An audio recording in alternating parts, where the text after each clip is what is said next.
Welcome to our channel. Today we how to authorize Google Ad Manager API access for reporting, full guide step by step clearly. Start by navigating to the Google Cloud Console. Sign in with your Google account. Select your project or create a new one. In the left sidebar, click on APIs and Services. Next, click on Library.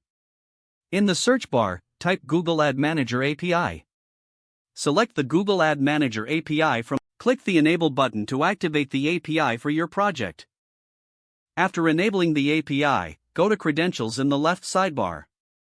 Click on Create Credentials. Select Service Account from the options. Fill in the service account details, including a name and description. Click Create to proceed. On the next screen, you can assign roles. Choose the project role and select Viewer or Editor as needed. Click Continue and then Done. Locate the service account you just created in the credential list. Click on the service account to open its details. Under the Keys tab, click on Add Key. Select JSON as the key type. A JSON file will be downloaded to your computer. This file contains your service account credentials. Make sure to store this file securely. Next, navigate to Google Ad Manager.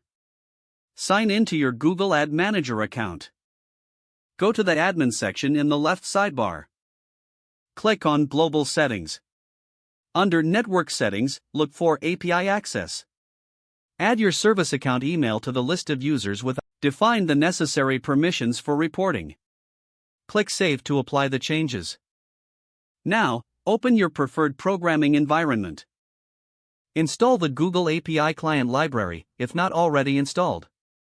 Import the necessary libraries for Google Ad Manager API access.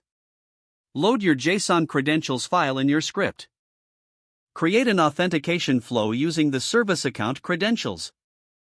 Don't forget to like this video and subscribe to our channel for more step-by-step tech guides.